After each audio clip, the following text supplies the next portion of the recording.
guys, I'm Dan, D&D Auto Detectives. Doug's filming this episode also. Heyo. He will be doing the next one because I can't do them all. Right here we have a 2006 Volkswagen Jetta turbo diesel. This is my personal car. The car is like I said, a diesel. It's also a 5-speed manual. We're just gonna do a quick exterior look of the car real quick so you guys can see everything.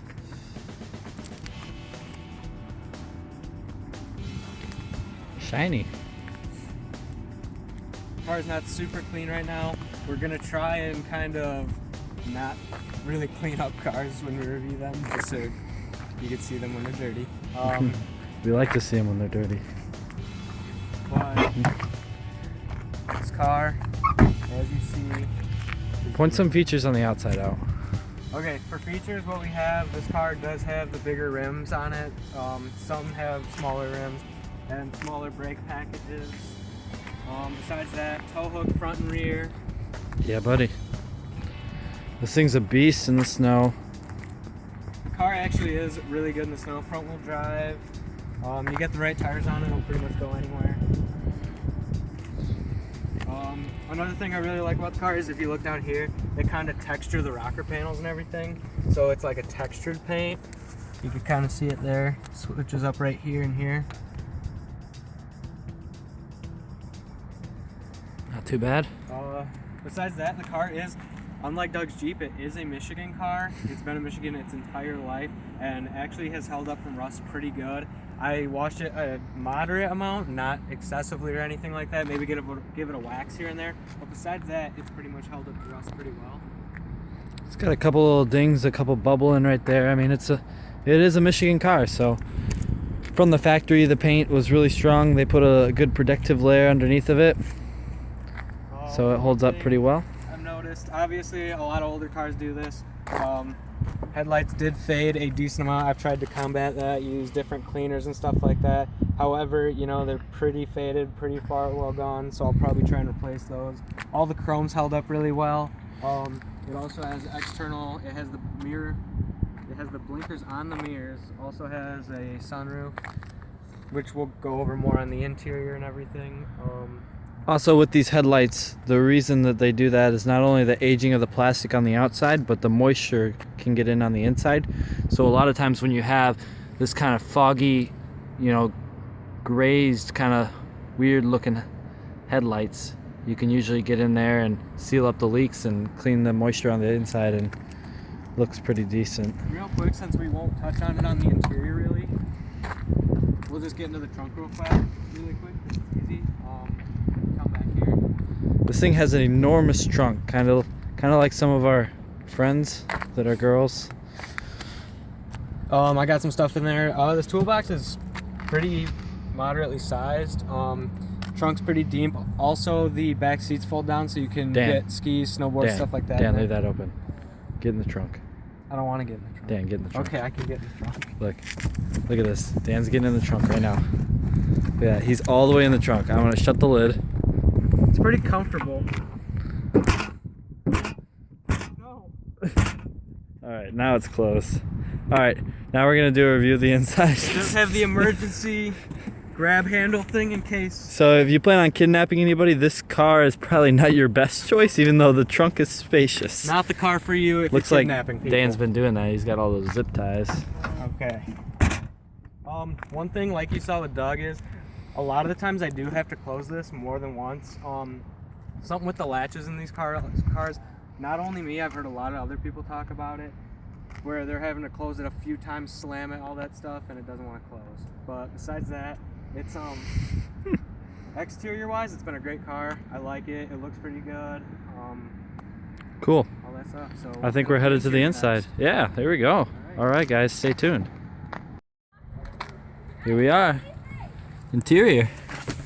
Annoying bitches in the background. All right. I think the girls that just pulled up thought we were sucking each other off in the back seat or something. I don't know. They were laughing their butts off. Here is the interior. We have major headline sagging And glue issues. Glue issues. Which should be a factory defect because I am not the only one. I've looked this problem up many times, and unfortunately it isn't a recall for some reason. Like the other Volkswagen recalls that are going on. Anyways. Right here, sunroof. Actually pretty nice. It does tilt up. It also opens all the way. So that's pretty nice. So beautiful. Right here we have sunglass thingy, which is difficult sometimes. Lights, just regular stuff. Right here, center console, not the biggest at all, actually quite small.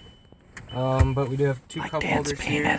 We do have door cup holders right in the corner, also on my side. The car also does come with custom, like not custom, but Jetta floor mats. They're actually really nice. I actually love. Let's see if I can get a picture of that. Yeah. They come out, everything. They hold fluid. Amazing. All right. Also, this is not the stock head unit whatsoever, but I do like the head unit. It's nice that it's easy to upgrade head units in this car. Glove box. There's a Weissco piston in there. Why? Pretty big, everything. Why is there a piston in there? As you can see, the headliner is also an issue up here. These lights do turn on when you open up your mirrors and everything, so that's nice. Power windows all the way around. Power locks. One thing I do, like I've had issues with in this car, is some of the electrical stuff, like the driver door. The wiring harness was actually made too short in this car, so I had to extend some of the wires because for a while they weren't working for me.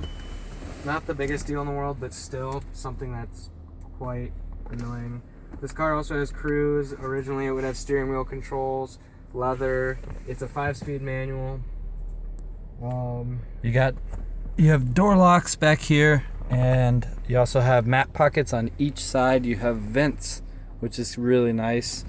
The whole thing's leather. Middle does fold down right there. Middle folds down. Little armrest for the back seat. Little cubby container thing. Not sure what's in there. The cup holders do not come out, as mine don't. What's that box back there? You can unlock that to get to the trunk, open that up. Okay. It will open up to the trunk. Doug, you can try opening it. I don't think it's open. I think it's locked. And it is locked. I think that's also used so that you can run skis back through there. Yep, that's a nice feature. My Audi had that. That's really nice. Preparing for the Alps. Car up here tells you the temperature, stuff like that. This car does have 225,000 miles on it, so quite a lot. But for one, it's diesel, so not that bad. Two, it's a Volkswagen. Three, it's been great for me. I've actually probably put about 50,000 miles on this car, and it has not given me an issue yet. I've done fuel filter changes, oil changes, obviously. Pretty much changed all the fluids in the car. It starts and runs great. No issues, no smoke, no nothing like that. I have not replaced the injectors or anything like that, but we'll see what happens. If it's cold, she does roll a little bit of coal. Yes, she does, and we'll probably put a video of that once winter hits. But right now, Jetta rolling coal. as you can see, runs good and everything. You do have traction control options and things like that. Let's see that. How do you turn those on and off, by the way? You do have a panel, switch with panels right here. Right here is your traction control and stuff like that. There also is a little change cubby up here that has a charger in it, a little charging port. I'm not sure what these other options are. Maybe we'll include that in the description. We'll see. Heated leather seats in the front. So nice. Keeps your buns toasted. Also heated mirrors. This car really does have a lot of goodies on the inside. A lot of goodies. But yeah, I think that pretty much covers the inside for the most of it. The car actually does have a really nice stereo system. In the front doors, it has 2 speakers and a tweeter in the corner. And the back doors, I also believe, have 2, maybe 1 big speaker. Yeah. So, I mean, the sound system in the car is very nice. It also has the oh shit handle, even on the driver's side, which is weird. Test started right here. Not really a test since I put so many miles on this car, but just give you guys an idea of what I think, and I can vent while I'm driving it. I really do like driving this car. The 5-speed manual is really nice. Kind of keeps you involved in driving, I guess, better than an automatic. Steering wheel's nice and tight. Car rides smooth. Acceleration's good. Not the most powerful car. The engine's a 4-cylinder diesel, so there is a little bit of torque there, but speed is not this car's thing at all. Besides that, it's nice you can hear the turbo whistle. It's just like one of those Cummonses or Power Strokers or D-Maxes, you know? Yeah, it's a badass pretty much. You know? Yeah. But yeah, the car does drive really nice. It's really comfortable to drive. I've actually done, I've done pretty long trips in this car and had no issues. But yeah. Yeah, that's pretty much it. I mean, we're not really gonna do the curb test like we would in Doug's Jeep. why not? Or future other cars. Pussy no balls. Oh man. Oh man. Bet you won't. Oh shit! Oh shit! Where's those shit handles when you need them? So yeah. Oh, there are some back here. Look at that. But, not a lot to say. I like how the car drives and everything. If you guys have any questions about it, just let us know. I'll feel free to answer anything. My windshield's a little dirty, so we're gonna get some fluid on there. And then it's gonna give me a warning that my fluid's low, because it is. Oh yeah. But, That made it so much like I better. said, D&D Auto Detectives, let us know. Any questions? That's us. Ask us. Email us. Do what you need to do. Post. Comment. Do what you need to do. This is the outside test. Just so you can see how it moves. Go ahead, Dan. Oh yeah. Look at that. Sounds so good.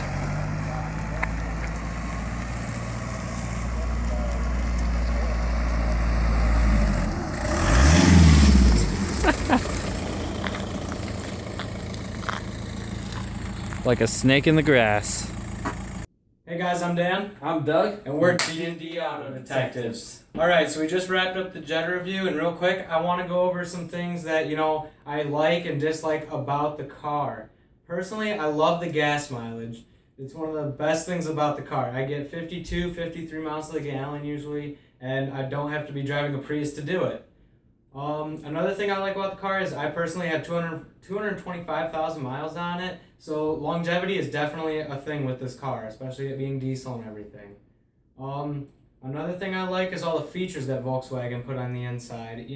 The car, for being a Volkswagen, has a lot of the luxury features you might find in other cars like Audi, BMW, some of that stuff, especially being a 2006.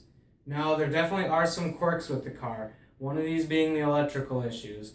I've ran into more than what should be my fair share, especially with the car, but I've gotten past all of them and I haven't had too many issues, but definitely enough for it to be a thing.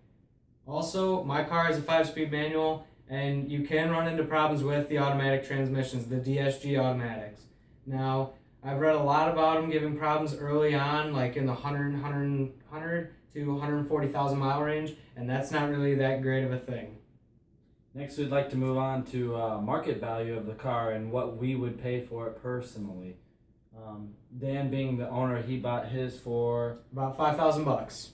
$5,000 at a dealership, right? Yep, and I had about 170,000 on it at that point. Honestly, if I was you, I wouldn't pay more than that unless it was super sweet, and even then, I'd be aware of, like he said, the DSG transmission, the direct shift transmissions. They will cost you a lot of money. Yeah. Even the manuals will cost you. Yeah. However, as long as you're careful, do a little shopping around. Usually, depending on your area, the resale value for your area, check Craigslist and all that stuff, but usually you can come across one for a pretty good deal. Yeah. I'd also like to ask you guys, what's the difference between a Porcupine and a Jetta? What's that, Doug? Porcupines have pricks on the outside. Jettas have pricks on the inside. Anyways, that's about it for this video. We're going to wrap this up. Try not to make it too long. Look forward to our next video. Subscribe. Yeah. Also, any questions, just let us know. We're always open.